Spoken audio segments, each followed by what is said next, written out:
Hey everyone, welcome back to Christ is the Cure. Today we are doing Apocrypha Part 3. This may be a shorter episode because we're only covering, what's going on here? We have Letter of Jeremiah, the additions to Daniel, 1st through 4th Maccabees, and I believe 1st and 2nd Esdras. And the prayer of Manasseh and Psalm 151, which, by the way, I'm not sure if I'm pronouncing Manasseh correctly. But that's what we're covering today. In Apocrypha Part 1, we covered the canonical lists and the tradition of rejecting the Apocrypha in the church.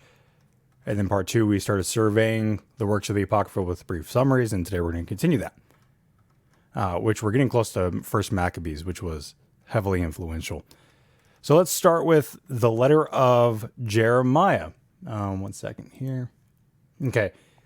So the letter of Jeremiah claims to be a copy of a letter that was originally composed by Jeremiah.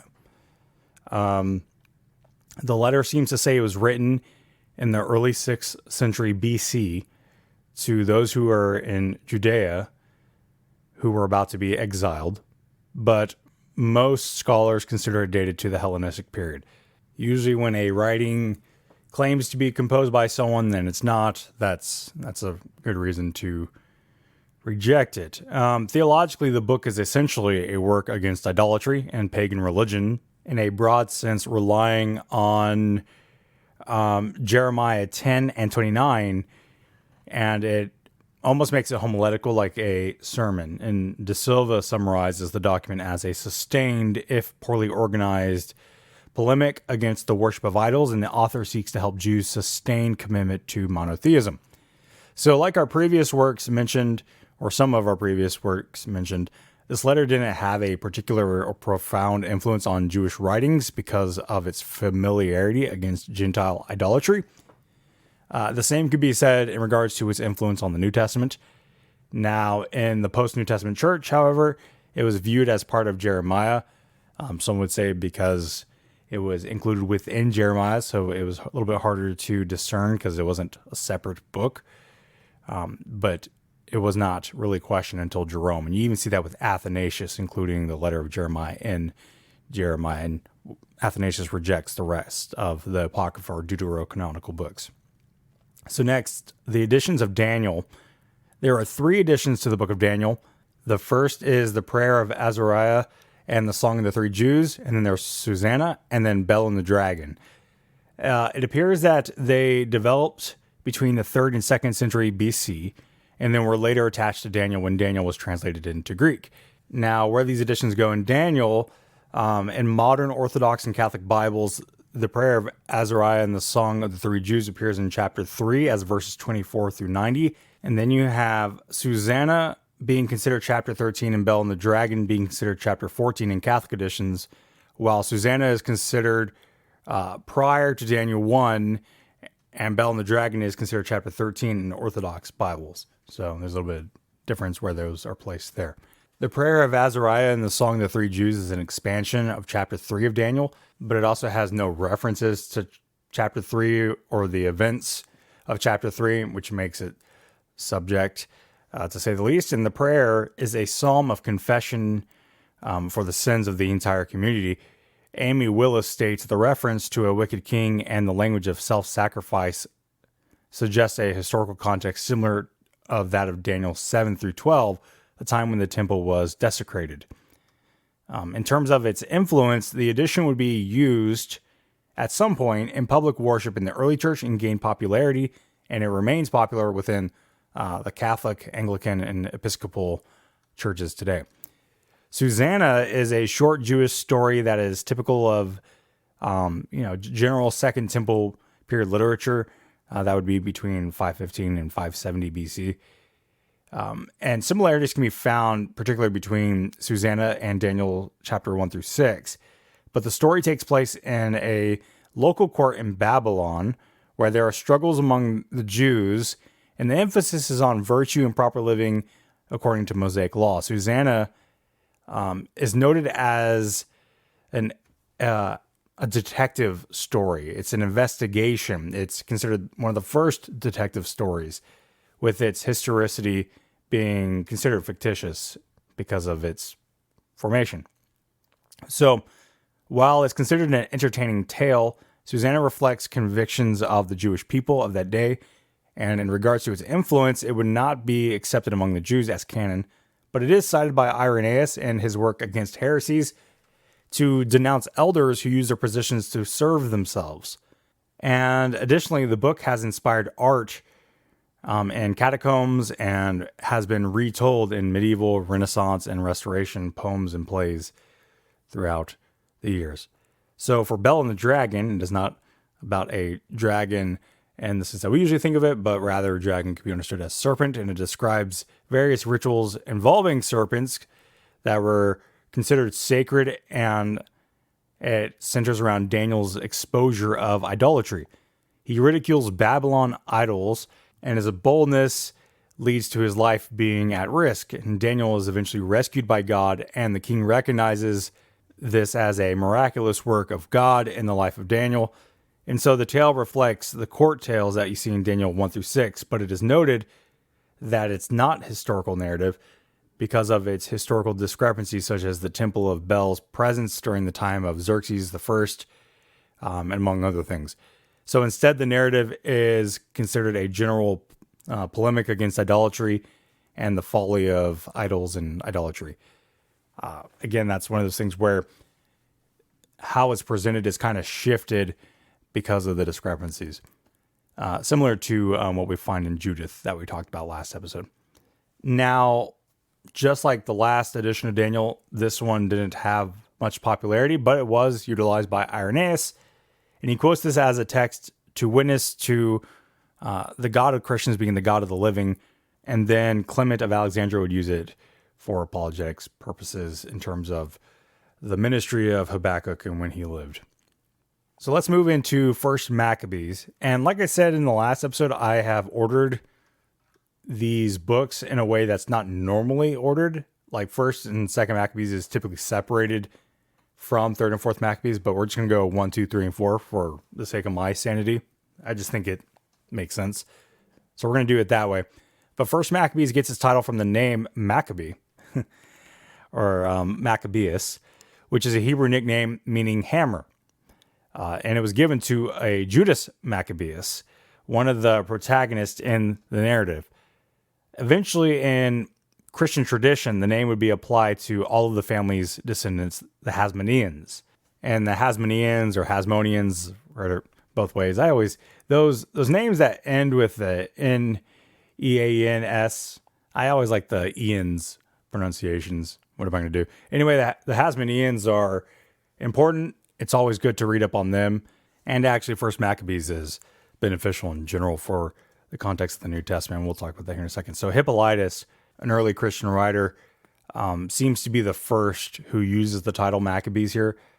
Jerome actually included First Maccabees in the Vulgate because he knew of a Hebrew edition of this book, but the Hebrew version since has not been discovered. Jews never consider the book canonical, but the book is considered very important as a religious text describing the origin of the festival of Hanukkah, or the Feast of Dedication, or the Festival of Dedication, whichever name you want to pick.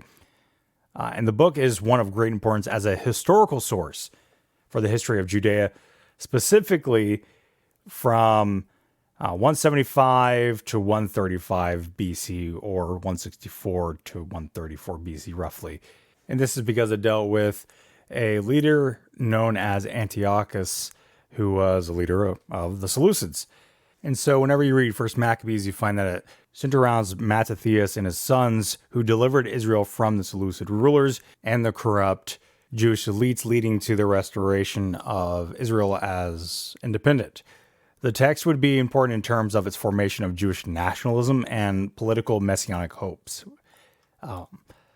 So while the book is one of great historical significance, there are issues with it when we compare it to other historical sources, such as Second Maccabees, along with Josephus' writings and so forth. De Silva points out, for example, that the author uses a Seleucid system for dating, meaning that the beginning of the year can be in April in the eastern part of the Seleucid Empire or October in the western parts. This becomes more convoluted in the fact that the author of First Maccabees likely used sources that have different starting points in the year, which also emerges when we reconstruct the history behind Second Maccabees and try to reconcile it with the narrative of First Maccabees. So the historical evidence outside of the book of First Maccabees shows that there are other issues, such as contradicting the motive behind Antiochus's campaigns and the events in various ways. One of them being the idea that Antiochus was focused upon Judea rather than having a mentality of an empire-wide agenda or campaign. First and Second Maccabees additionally find themselves at odds with one another at various points, and so that's significant to note here. And then at the end of First Maccabees, the author actually says that we should pardon him for any mistakes that might have been made in the pitting of his work. At any rate, the book's influence and its value for history is significant, and its greatest legacy is essentially kindling this expectation of the Messiah within the Roman period. And some have suggested that the events of what occurred during this time period are the reasons why Rome had constant struggles with Jewish uprisings, subversion, and insurrectionists. And insurrectionists were common and crucified in the time of the New Testament.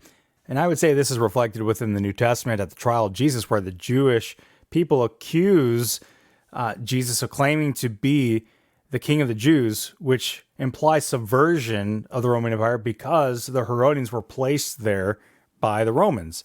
They were in their pocket, essentially. So it would be subversive given the Herodian status within the Roman Empire. And crucifixion would be a sensical punishment and a common punishment for insurrectionists. And of course, there's a lot of discussion about that. In fact, there is one theory that Barabbas, or Jesus Barabbas, who was released by Pilate, was an insurrectionist himself. At any rate, De Silva points out that there's a connection in the book about the zeal for the law that has violent action implied in it against renegades and apostate Jews and Gentiles.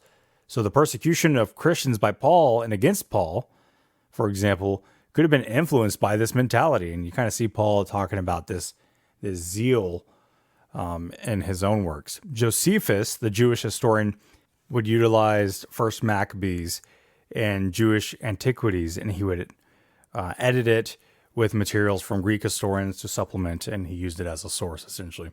The early church influence is fairly minimal, while Second Maccabees would have more impact, and we'll talk about why in here in a second, but a contemporary influence is the role of Maccabees in terms of eschatology, actually. And the reason why is because Antiochus is proposed to be Little Horn of Daniel's fourth beast in one theory of eschatology. So that's interesting there. So for Second Maccabees is not a sequel to First Maccabees, but rather it is a type of prequel that informs readers of the period from 175 to 167 BC. The book focuses more upon the role of the Jewish high priest in the threat of Hellenization to the culture of the Jews. It also presents readers with various martyrs as heroes for the movement of resistance, and they are pictured as exemplary figures of piety. And the book also has attention directed towards Hanukkah, the rededication of the temple, and Nidakor's Day.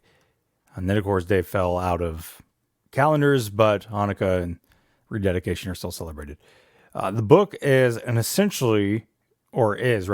abridged edition of a longer work by a Jason of Cyrene that has not been discovered. Jason's work apparently was 5 scrolls detailing the history of the Maccabean revolt, and thus you have this abridged edition. Now, its influence really led to the acceptance of Hanukkah into the calendar of the Jewish festival, which, again, if we're talking about New Testament influence, you see that culture being reflected in John 10:22, which was likely observed by Jesus. But also the martyr narratives in this book would also be influential, not only for the church in the early church period, but the formation of Fourth Maccabees. The martyrdom narratives featured in this work would heavily influence the view of martyrdom for early Christians. That this idea that the righteous can give themselves over to torture and death and thus have their death act as a means of mercy for others via their vindication. But the martyrs were symbols of courage in the midst of persecution, and the tale of the mother and her son that it featured in 2 Maccabees would actually be retold numerous times. In fact, there's a tale in the early church of a mother and her children who were martyred. I can't remember under who, maybe Diocletian. And people believe that that reflects that, there's a parallel there, something like that. But what's interesting is that the martyrs in 2 Maccabees are the only non-Christian saints in the Catholic and Orthodox churches, commemorated on August 1st. 2 Maccabees is also where the contention of praying for the dead appears, and acts of atonement for the dead, and intercession of the saints, though it has been debated that the text of 2 Maccabees even has this as a doctrine that is being taught. But we're not going to debate that here. Now, when we look at 3rd Maccabees, it is not connected to the historical account of the Maccabean revolt or 1st and 2nd Maccabees, but rather it's a fictional story set 50 years prior to that event about Jews who were living in Egypt underneath Ptolemy around 221 to 204 BC. It's ultimately a drama of danger and deliverance of the Jewish people in the midst of their enemies. And so the book is considered an edifying tale that is historical or loosely fixed in history, sort of like, again, a Greek romance in the classical literary sense of romance. Really, the purposes of the book are debated, but what is agreed upon is the message of God's faithfulness to hear the prayers and deliver Jews who are outside of Jerusalem. Ultimately, 3rd Maccabees had little influence on Jewish and Christian authors, except perhaps facilitating tension between Jews and Gentiles as rhetoric against Gentiles and assimilation of Gentile ideals are decried as empty-headed, abominable, and lawless, as time went on.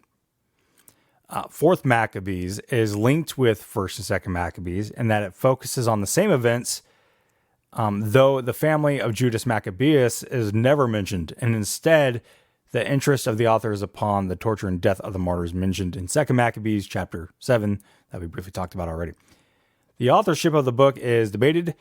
Eusebius and Jerome both thought that the book was written by Josephus, but this is rejected by most scholars because it contains errors that Josephus did not make in his own works, such as calling Seleucus IV and Antiochus IV father and son rather than brothers. Additionally, the book is dated to around the mid-1st century AD.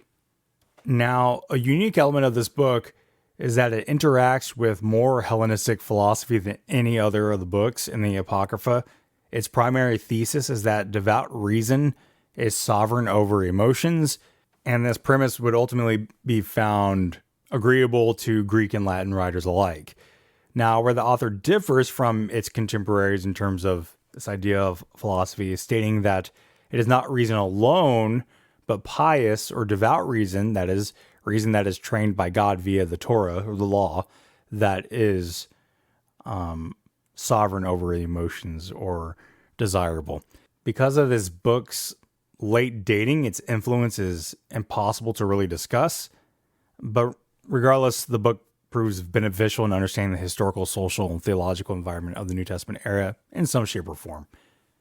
So 1st and 2nd Esdras kind of gets complicated, and I briefly summarized the issue with that in episode 1 of this little 3-part, but we'll rehash it here. But 1st Ezras, in terms of the Apocrypha work, is essentially a retelling of 2nd Chronicles 35 through 36, Ezra and Nehemiah, but in a way that includes its own narrative regarding the context of the 3 bodyguards. And you'll have to go back and read through those if you want to get that context.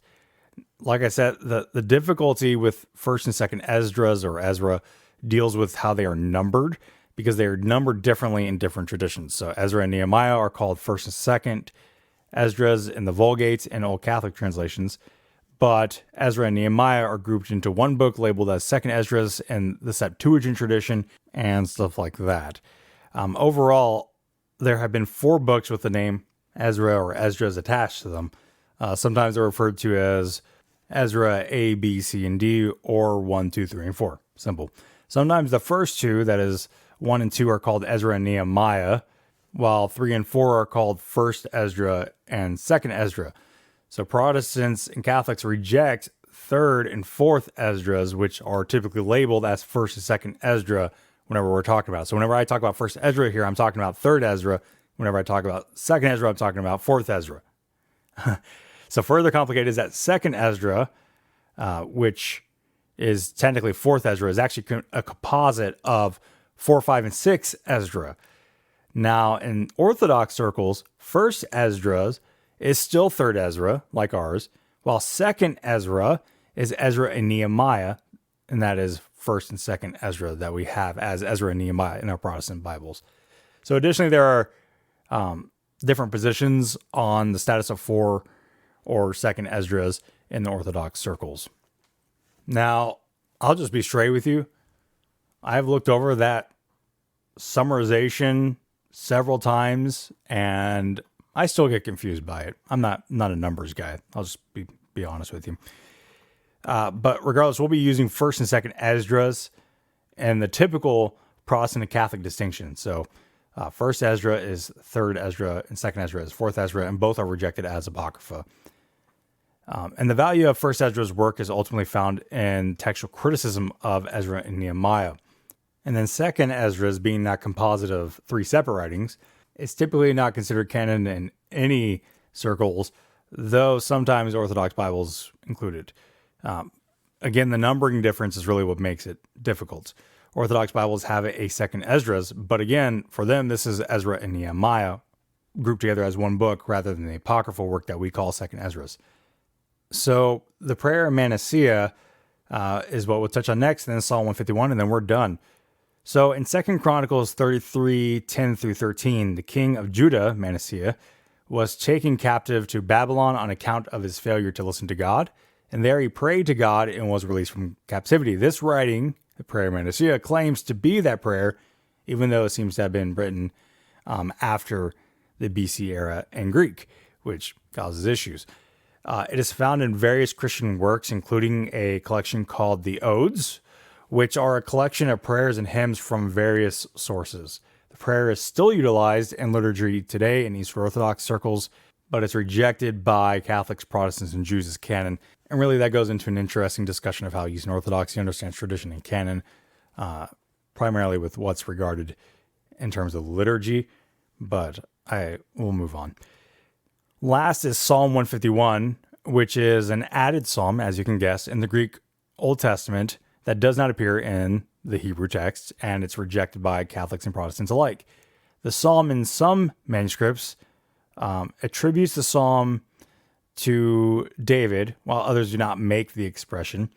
It is likely written in the 3rd century BC, and interestingly enough, there was a Hebrew version found in Qumran with an additional 4 verses. The contents is essentially a first-person account by David and makes references to David's youth that we see in 1 Samuel 16 through 17. But ultimately, the Psalm's influence is minimal, aside from the Psalm's status as canonical in the Eastern Orthodox tradition. So I hope that these 3 brief episodes on the Apocrypha let you know a little bit more about the Apocrypha. Like I said, 2 resources worth picking up on this are the New Oxford Annotated Apocrypha, the New Revised Standard Edition, which has its own Apocrypha standalone, and then it has one with the Bible. You pick it up, it has introductions and context and outlines before each book, along with notes, like a study Bible. That'd be a good way to read through it if you wanted to, without it being too hefty or strenuous. And if you wanted to go deeper and face that more uphill battle, you can get Introduction to the Apocrypha by De Silva. And those are both excellent books. So that's it for this mini-series on the Apocrypha. God bless you all, and I hope you have a wonderful, wonderful week.